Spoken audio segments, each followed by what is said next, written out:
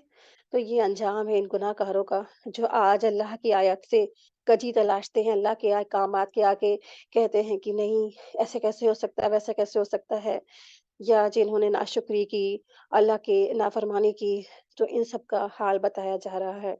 اللہ کے رسول بات ہم سب کو کلیئر کر کے پہنچا گئے، دین مکمل ہو چکا، اب اس کے باوجود بھی کوئی انسان شرک کرتا ہے اللہ کے ساتھ اور پھر بدعت ایجاد کرتا ہے یا رسول کی بات نہیں مانتا، احکامات کو پس پش ڈال دیتا ہے، تو ان سب کا انجام یہ شدید ہوگا۔ اللہ تعالیٰ ہم سب کی حفاظت فرمائے۔ آیت دیکھیے، آیت نمبر 17،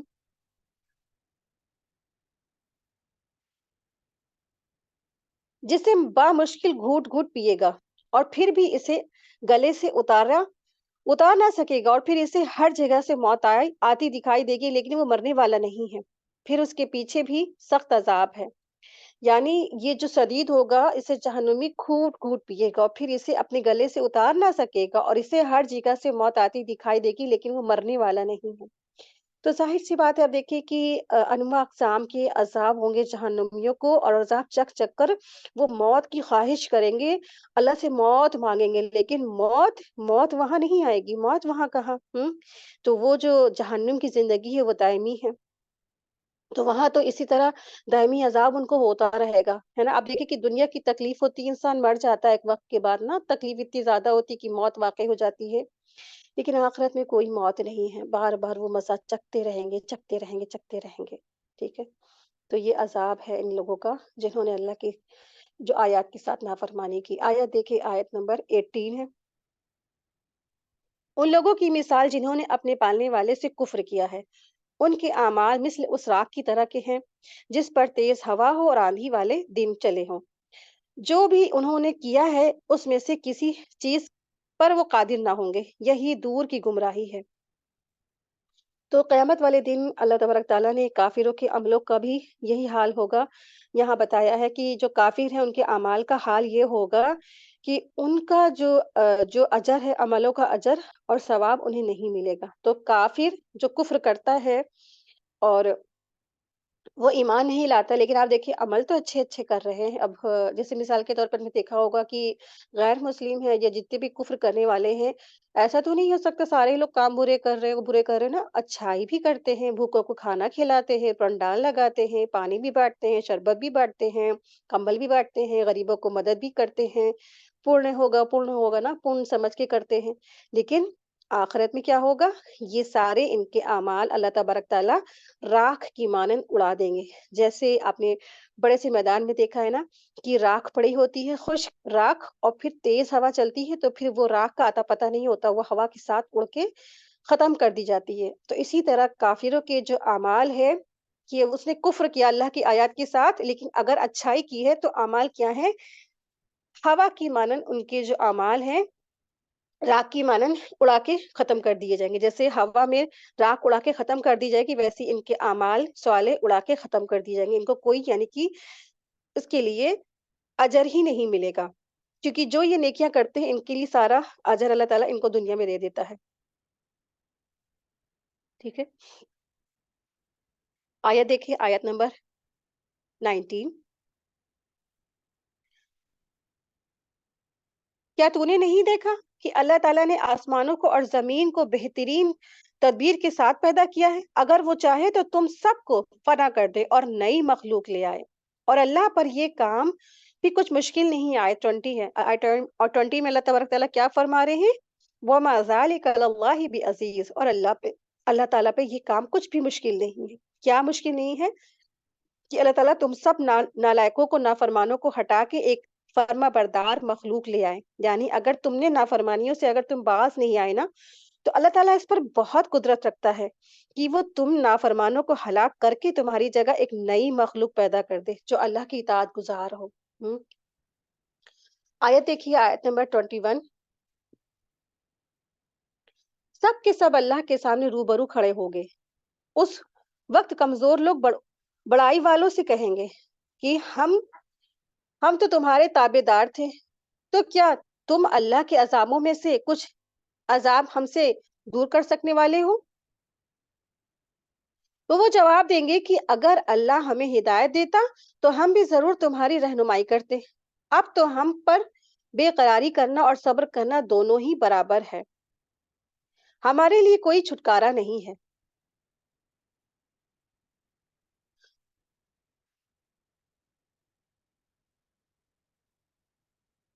تو دراصل یہ جہنمی جو ہوں گے نا، وہ آپس میں کہیں گے جنتیوں کو، ٹھیک ہے؟ جب دیکھیں جو جہنمی ہے، جب جہنم میں چلے جائیں گے اور پھر ان کو اس طرح سے عذاب ہوگا، اور پھر جہنمی آپس میں کہیں گے کہ جنتیوں کو جنت اس لیے ملی ہے کہ وہ اللہ کے سامنے روتے تھے اور گڑ گڑاتے تھے۔ آؤ ہم سب بھی اللہ کی بارگاہ میں روئیں اور گڑ گڑائیں، آوازاری کریں، یعنی جہنم میں پہنچنے کے بعد ان کو اپنی غلطیوں کا احساس ہوگا، تو وہاں کہیں گے آؤ ہم لوگ روتے ہیں، گڑ گڑاتے ہیں، اللہ سے دعائیں کرتے ہیں، تو وہ روئیں گے اور وہ خوب روئیں گے اور خوب آوازاری کریں گے، لیکن اس کا کوئی بھی فائدہ نہیں ہوگا۔ پھر وہ کہیں گے کہ جنتیوں کو جنت ان کے صبر کرنے کی وجہ سے ملی ہے، چلو ہم سب بھی صبر کرتے ہیں۔ پھر وہ سب جو ہے صبر کریں گے اور صبر کا مظاہرہ کریں گے، لیکن اس کا بھی ان کو کوئی فائدہ نہیں ہوگا۔ بس اس وقت وہ کہیں گے کہ ہم صبر کریں یا جز فجز، اب چھٹکارے کی کوئی بھی شکل نہیں باقی۔ یہ ان کی باہمی گفتگو ہوگی جو جہنم کے اندر وہ سب کریں گے، ٹھیک ہے؟ اس طریقے سے وہ آپس میں باتیں کریں گے کہ چلو ہم لوگ روتے ہیں، اللہ سے دعائیں کرتے ہیں، گڑ گڑاتے ہیں، کیونکہ جنتیوں کو جنت اس لیے مل گئی کیونکہ یہ بہت روتے تھے، یا صبر کریں کیونکہ یہ بہت صبر کرتے تھے۔ لیکن آپ دیکھیں کہ جو کچھ کرنا ہے دنیا میں ہے، پھر ٹھیک آخرت میں کیا ہے نا، کوئی اس کا فائدہ نہیں ہونے والا ہے، جتنا بھی دعائیں ہیں، مانگنی ہے، گڑ گڑانا ہے، توبہ ہے، اللہ سے ہے، اللہ کے آگے رونا ہے، یہ سب دنیا میں ہی کمانے والا ہے۔ آخرت میں انسان کتنے بھی کوششیں کر لے، کوئی اس کو فائدہ نہیں ہونے والا ہے، کچھ بھی فائدہ نہیں ہونے والا۔ آیت دیکھیے، آیت نمبر 22، یہ بھی بہت ہلا دینے والی آیت ہے، اور مجھے تو بہت اس سے ڈر بھی لگتا ہے، یہ آیت بھی۔ اور اس میں دیکھیے شیطان جس نے ساری زندگی انسان کو بہکایا ہوگا اور غلبلایا ہوگا، اور وہ خود آخرت میں کیا کہے گا۔ آئیے دیکھیں، آیت دیکھیے، آیت نمبر 22، جب اور جب کام کا فیصلہ کر دیا جائے گا تو شیطان کہے گا کہ اللہ نے تو تمہیں سچا وعدہ دیا تھا، اور میں نے تو تم سے جو وعدے کیے تھے ان کے خلاف کیا ہے، میرا تم پر کوئی دباؤ نہیں تھا، ہاں میں نے تو تمہیں پکارا اور تم نے میری پکار مان لی، بس تم مجھے الزام نہ لگاؤ بلکہ خود اپنے آپ کو ملامت کرو، نہ میں تمہارے نہ میں تمہارے فریاد رس ہوں اور نہ تم میری فریاد کو پہنچا دینے والے ہو، میں تو سرے سے مانتا ہی نہیں کہ تم مجھ سے تم مجھے اس سے پہلے اللہ کا شریک مانتے رہے، یقیناً ظالموں کے لیے دردناک عذاب ہے۔ تو یہ ہوگا، یہ کون کہہ رہا ہے؟ یہ شیطان کی بات چیت ہے، جہنمی جب جہنم میں پہنچ جائیں گے، پھر پہلے ان کا کیا تھا معاملہ کہ وہ روئیں گے، گڑ گڑائیں گے، اللہ سے دعا کریں گے، صبر کریں گے، تو بات نہیں بنے گی، تو پھر شیطان سے بات چیت ہوگی۔ تو شیطان کیا کہے گا جہنم میں پہنچنے کے بعد، یہ اس کی بات چیت ہو رہی ہے، ٹھیک ہے؟ تو شیطان کہے گا وقال الشیطان لما قضی الامر ان اللہ وعدکم وعد الحق ووعدتکم فاخلفتکم، اور جو ہے نا شیطان تو کہے گا کہ اللہ نے تو تم سے جو وعدہ کیا تھا نا، وہ تو کیا تھا، وہ سچا تھا، ٹھیک ہے؟ اور میرا جو وعدہ کیا تھا وہ تو کیا تھا، جھوٹا تھا۔ یعنی اہل ایمان جنت میں اور اہل کفر شرک جہنم میں جب چلے جائیں گے تو شیطان جہنمیوں سے کہے گا کہ اللہ نے جو تم سے وعدے اپنے پیغمبروں کے ذریعے سے کیے تھے نا، کہ نجات میرے بندوں کے لیے ہے اور میرے پیغمبروں پر ایمان لانے والوں کے لیے ہے، جو اللہ کی بات مانیں گے، جو اللہ کے رسولوں کی بات مانیں گے، تو نجات ان کے لیے ہے۔ وہ کیا ہے؟ وہ حق تھے، وہ وعدے سچ تھے، اور ان کے اپوزٹ، ان کے مقابلے میں جو میں نے تم سے وعدے کیے وہ تو دراصل کیا تھے؟ وہ سراسر دھوکا تھا، فریب تھا۔